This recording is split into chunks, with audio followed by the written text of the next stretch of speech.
Gary Howell, 48 Park Boulevard.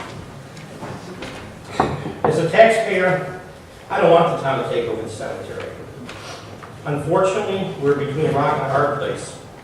Neither the taxpayers nor the town have a say. The final decision rests with either the Lancaster Rural Cemetery Association or the state. We have to live with whatever decisions they make. Based on the information at hand, it seems that the best we can do is give the cemetery this money and hope that they can find a way out of their financial difficulties. However, I have a problem with this information. It's insufficient and it contains errors. The cemetery gives the town income and expense statements on a yearly basis, but they don't give the town balance sheets that list assets and liabilities. Balance sheets would help us decide whether it's prudent to give the cemetery money. For instance, based on the statements I've obtained, in 2004, 2005, and 2006, the town gave the cemetery $5,000 a year. In two out of three of those years, the cemetery spent more money than they took in. Where did they get the money to cover the deficits? You can't spend more money than you earn without having cash reserves.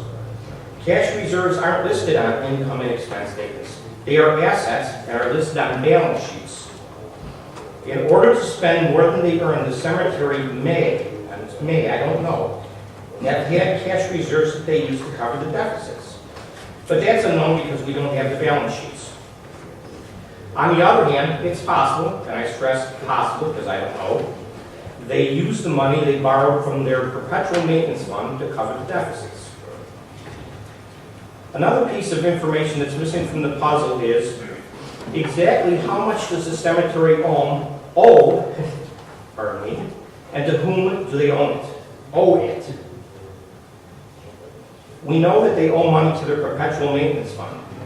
We don't know if they have any other debts. If we had a balance sheet, we'd know.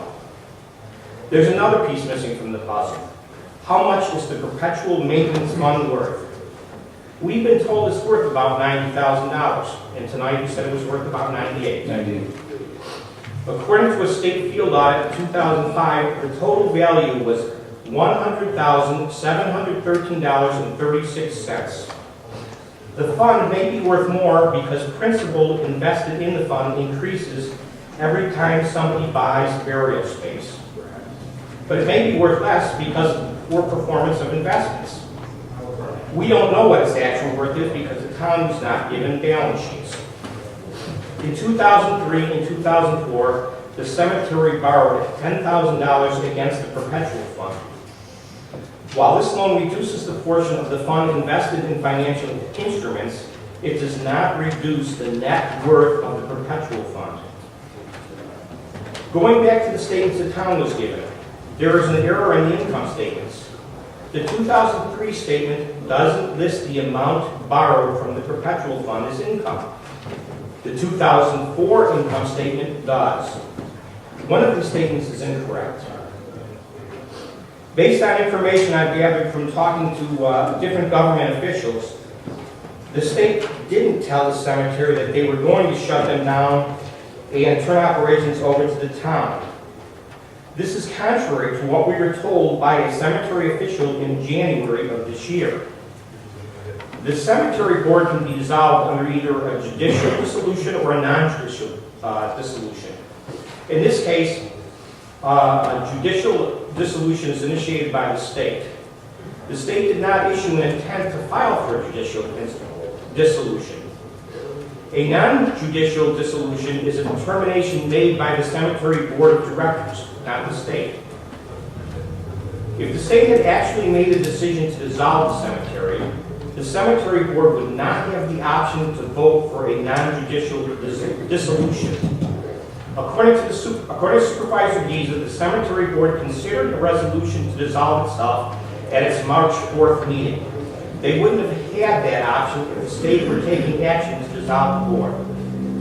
If the state had decided to dissolve the cemetery board in January, as we were told, we wouldn't be discussing this resolution today.